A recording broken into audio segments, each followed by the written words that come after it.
Salut les peintouilleurs! Bienvenue sur cette nouvelle vidéo de peinture pour parler de jaune. Alors cette fois-ci, je vais pas vous montrer un jaune réaliste et désaturé, ombré au marron comme je vous l'avais déjà montré lors d'une précédente vidéo. Si vous l'avez raté d'ailleurs cette vidéo, je vous la remets à la toute fin de ce tuto, là dans les petits liens recommandés à cliquer. Là aujourd'hui, je vais vous montrer un jaune un peu plus, on va dire, un peu plus fantastique, un peu plus original. Donc qui va être ombré avec du orange, avec du rouge et une toute petite pointe de marron, vous le verrez sur la fin. Donc c'est sûr que c'est un peu moins réaliste que la précédente recette, mais c'est aussi vachement plus lumineux, vachement plus flash. Donc je trouve que ça fonctionne bien pour des armures un peu SF, notamment pour de l'armure d'Infinity. Je vois très bien cette recette et ce jaune sur du Yujing, hein, par exemple, que ce soit sur des armures de Pitou, ou sur les robots, ou même sur les habits. Moi, ça me plairait bien. Donc, je pense que ça devrait le faire. Je vais vous montrer, hein, c'est un peu les mêmes teintes que j'ai utilisées la dernière fois. C'est surtout ce qu'on va mettre dans les ombres qui va totalement changer le résultat final. C'est parti, go! Alors, je vais vous montrer comment procéder sur cette plaque. Bon, j'ai choisi quelque chose d'assez gros, hein, volontairement pour que vous voyez bien les dégradés. Évidemment, le travail sur quelque chose de plus petit, c'est exactement le même principe, sauf qu'il faudra bien faire attention de réduire à chaque fois vos zones d'ombrage et vos zones d'éclaircissement. Commençons par le commencement. Une base de Iriel Yellow. Alors, vous voyez, c'est pas une peinture base, mais une peinture layer. Donc elle est vachement moins couvrante que les bases, et du coup, même sur sous-couche blanche, j'ai dû poser 4 couches diluées pour avoir le résultat bien propre, bien net que vous voyez ici. Comme d'hab, hein, on va ombrer avec du Cassandra Yellow. Je fais le fifou, je tape directement dans le pot, là vous voyez, hop, mettre à l'écran. Avec un peu de bol, enfin non, avec un gros coup de malchance, le pot va béner, ça fera une vidéo pour le bêtisier. Non, j'espère pas. Donc j'y vais, je trempe. Hop là, j'en enlève quand même un peu sur le sopalin parce que là j'en ai vraiment beaucoup. Et j'applique en mode généreux un lavis global que je viens quand même tirer dans les ombres. Donc les ombres pour moi vont être sur le bas et sur les côtés. Vous voyez là, ça s'est bien accumulé. Par contre en haut, là j'essuie bien sur le sopalin. Encore une fois. Et je viens retirer l'excédent pour pas avoir trop d'ombrage sur le haut. Voilà, oh ça fait un smiley, c'est rigolo. Je laisse sécher, enfin non, je vais pas laisser sécher d'ailleurs, je vais mettre un coup de sèche-cheveux. Et on continue. Alors je vous le dis assez fréquemment, hein, vous voyez, c'est la vie tout près, ils sont super pratiques pour celui-ci, hein, que ce soit les Citadel ou les Army Painter, ils permettent de gagner un peu de temps, en particulier sur les surfaces qui sont bien texturées avec des creux marqués, des reliefs marqués, sur des plaques d'armure comme ça. C'est moins intéressant parce que vous voyez ça cacate un peu, hein. Là ça m'a fait une auréole plutôt que de sécher bien homogène, et puis là j'en ai vachement trop.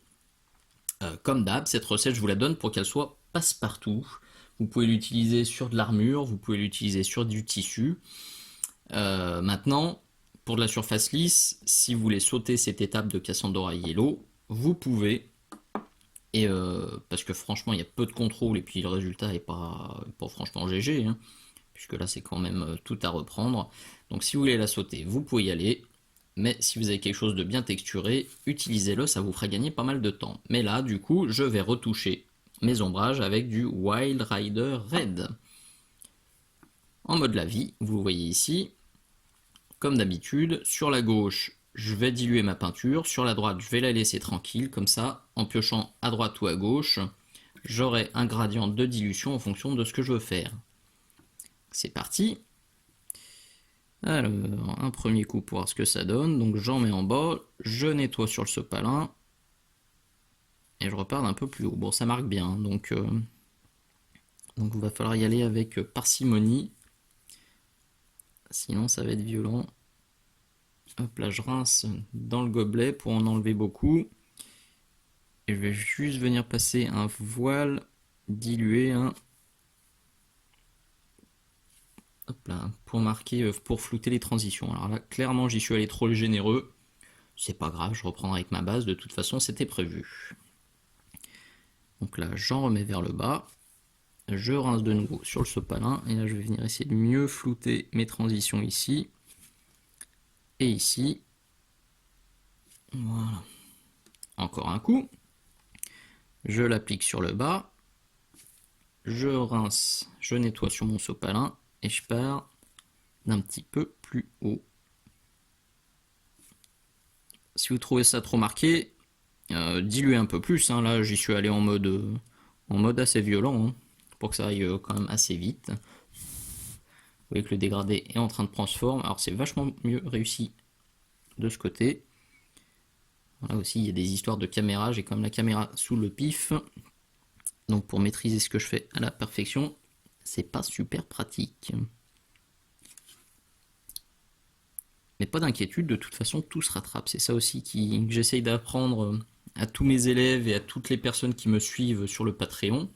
Toutes les conneries sont rattrapables. Même un point de noir sur une zone blanche, ça peut se rattraper. C'est juste un peu de boulot. Voilà. Je vais peut-être en remettre un peu ici. Je vais mettre un coup de sèche-cheveux, hein, vous voyez, parce qu'ici ça commence à cacater. Donc je mets un coup de sèche-cheveux, je remets encore un petit coup comme ça. Et on sera prêt pour reprendre la base de jaune tranquillou. Bon, personnellement, je trouve ça un peu trop ombré, hein. Donc bon, je me suis tâté à faire les retouches hors caméra, mais bon, je me suis dit que autant vous montrer comment j'allais reprendre ça. Donc avec ma base, qui est toujours ici, de Iriel Yellow. Tout simplement, je vais reprendre cette base-là, en diluant à gauche, en laissant la peinture nickel à droite. Et je vais venir faire des lavis que je vais tirer comme ça vers le haut. Vous voyez, j'effleure la figurine, j'effleure l'armure pour poser un voile de peinture et pour tirer le pigment vers le haut. Le mouvement du pinceau est super important. J'ai fait une vidéo déjà sur lavis, glacis, dilution, trucs comme ça. Idem, je vous la remets en lien à la fin de cette vidéo. Si vous voulez cliquer dessus, franchement c'est pratique. Et au moins vous savez ce que je veux dire quand je vous parle de lavis et de glacis. Donc, je vais faire ça plusieurs fois en laissant sécher entre chaque couche. Alors, il faut refaire le bas, donc je vais me caler là. Faites voir. Faut pas que je sorte de trop. Voilà, là on a la belle auréole, on va la retoucher. Voilà. Il y en a une qui part, il y en a une autre qui se forme quand ça veut pas. Ouais, même ça c'est vraiment très très moche, hein, ce qui vient de se poser ici, là, cette tachounette. Mais si je la laisse sécher et que je viens repasser un glacis, enfin un glavis là pour le coup, parce que c'est mi-glacis, mi-lavis, elle va disparaître toute seule. Je lui fiche la paix, là. Je vois qu'elle a pas envie de jouer avec moi. Je la laisse sécher tranquillement, je m'occupe des autres zones. Il y a de quoi faire sur cette figurine. Enfin, sur cette plaque. Bon, je vais quand même l'appeler figurine, hein, sinon je m'en sors pas. Donc là, avec du bien bien dilué par contre, là je suis sur une goutte de peinture pour au moins 3 d'eau. Je viens descendre vachement plus bas, vous voyez, pour reteinter ces zones-là que je trouve trop ombrées. Mais toujours avec le mouvement de je tire ma peinture vers le haut pour venir accumuler le jaune sur le haut. Hop, là je vais vraiment passer un glacis pour reteinter cette zone-là qui pour moi est trop rouge. Alors, je me tâte encore entre texturé ou pas texturé. J'hésite. Je vais peut-être texturer mais léger. C'est vrai que les figurines Infinity sont pas toujours super abîmées comme je le fais. Donc je vais peut-être y aller, je vais peut-être user un peu mais soft. Hop, là il me refaut de la peinture diluée, donc vous voyez sur la gauche, j'en refais.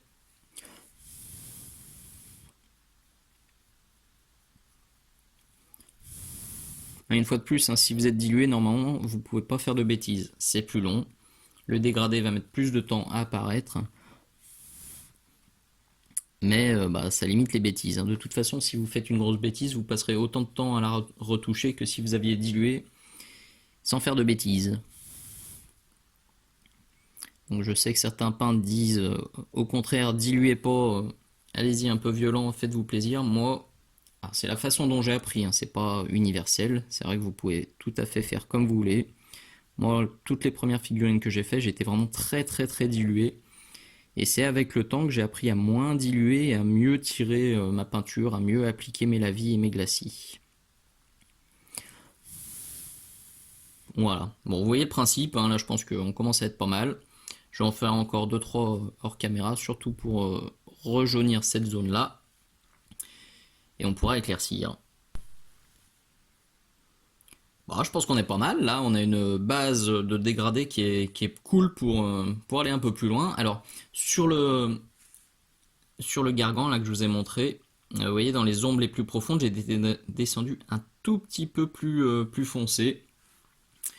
Sur cette plaque, je suis pas sûr que ce soit indispensable. Je vais quand même vous montrer comment j'avais procédé. Donc, le mélange, il est là. C'était 50% de Wild Rider Red plus 50% d'ombre brûlée Prince Auguste. Donc le mélange il est là-haut. Pour le coup c'est vraiment du très très très dilué. Hop, on est plus sur de la consistance pour du glacis là. Je vais apporter un tout petit peu de profondeur ici. Ça va être très subtil. Je vais pas monter plus haut. Voilà, l'idée c'est juste d'avoir des ombres vraiment très profondes ici sur le bas. Alors, vu que la plaque d'armure est vraiment très plate, hein, je vais pas aller plus profond. Maintenant, si vous avez quelque chose de plus prononcé au niveau des reliefs, au niveau des ombrages, bah évidemment, forcez un poil plus avec ce mélange. Voilà, moi je vais pas plus loin, c'est pas la peine. Donc je vais commencer à rééclaircir avec du Flash Git Yellow, pardon. Il est là sur la palette. Je cherchais mon pinceau. Alors, comme d'hab, un peu d'eau à gauche, pas d'eau à droite, et on pioche.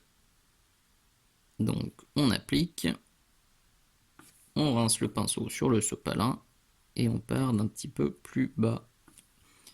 Cette étape-là, elle va être un peu plus facile parce qu'il y a peu de différence entre le Flash Git et le Iriel Yellow. Donc on peut se permettre de diluer moins. Normalement, on ne peut pas faire de bêtises. Donc je vais venir le concentrer évidemment sur le haut de la plaque en se disant que la lumière zénitale vient de là. Donc là je viens me reprendre toute la tranche, là aussi. Là, je vais venir vraiment éclaircir toute la zone centrale ici.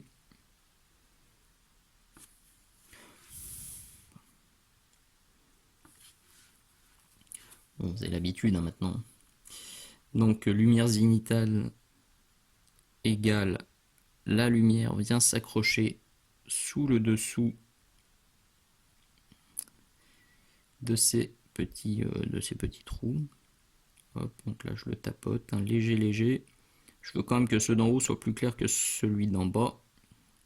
Ça c'est la hiérarchisation de la lumière, je vous en parlerai aussi dans une autre vidéo. C'est super important sur les petites figurines. Voilà, on commence à avoir un dégradé là qui commence à être pas dégoûtant. Hop là. J'ai failli le mettre dans la bouche, c'est mal. Je me suis ravisé et j'ai rincé dans le gobelet. Et les mauvaises habitudes, enfin les vieilles habitudes, ont du mal à passer parfois. Hop là, sur le sopalin, j'en enlève et je repars d'un petit peu plus bas. Je mets, j'en enlève encore un peu et je repars d'un petit peu plus bas. Voilà. On commence à avoir quelque chose de bien cool. Donc je vais encore insister un tout petit peu sur le haut. Et on fera les derniers éclaircissements. Ah non, ne t'en vas pas comme ça. Tu commences avec ton Flash Git à faire un petit peu de texture. Quelques petits battle damage discrets. appliquer. Hop, comme ça.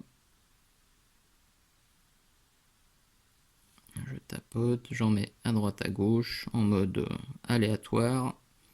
Parce qu'au combat, évidemment, tous les impacts sont pas dans le même sens. Donc là, je vais en mettre à droite à gauche, un peu de partout. J'y vais soft hein, pour une fois.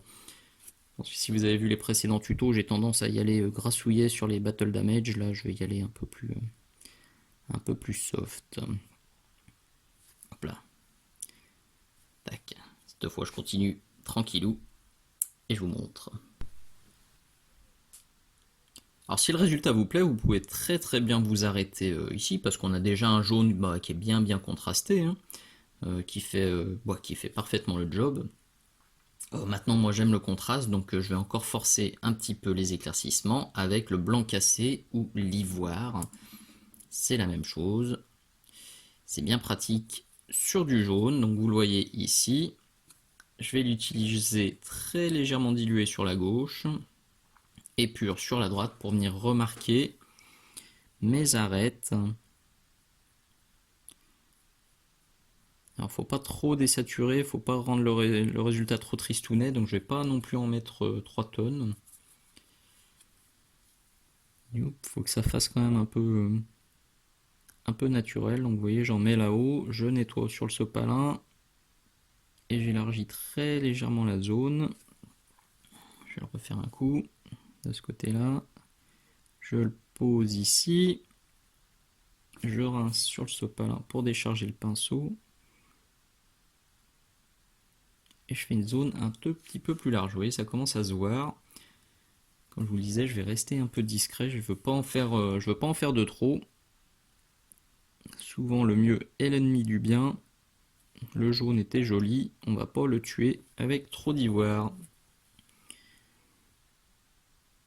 Je reprends juste ici. Très très très léger ici aussi. Très léger sous cet œil. On essuie sur le sopalin. On essuie encore. Pour faire juste des lavis glacis une fois de plus hein, sur le haut. Pour venir éclaircir cette zone là. Bon, je pense que cette recette pourrait bien fonctionner pour du feu aussi. Vous voyez, ça fait un jaune un peu on fire. Donc vous verrez sûrement des teintes. Je prévois un tuto sur les effets de feu, de flamme, trucs comme ça. Ce sera sûrement ces mêmes teintes là qu'on retrouvera. Hop, comme d'habitude, je tapote légèrement sur ce côté là aussi. Vraiment là le pinceau est peu chargé. Hein. Je veux pas partir sur de l'ivoire trop violent. Je veux quand même rehausser les arêtes.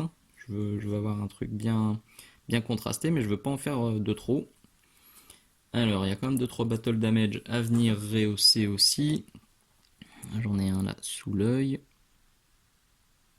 J'en ai un là ici. Un là.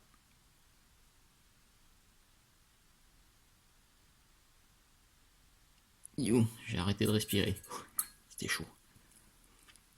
En plus, il est pas assez marqué, il faut le refaire. Mais non! Le mieux est l'ennemi du bien. Il est pas si mal. Alors, attention, j'allais en faire un plein milieu. Là, ça allait faire le nez du smiley. Ça allait être bien moche. Bien fait pour le marquer. Hop. Youpla. Allez, j'en fais juste un tout petit peu plus. Bon, là, on dirait vraiment le smiley qui fait waouh. Donc, c'est assez rigolo. Pourquoi pas? Donc, le contrat est rempli, hein, comme je vous l'avais annoncé. On a un jaune bien flashouille. Là, pour le coup, on a du flashouille de chez Flashouille.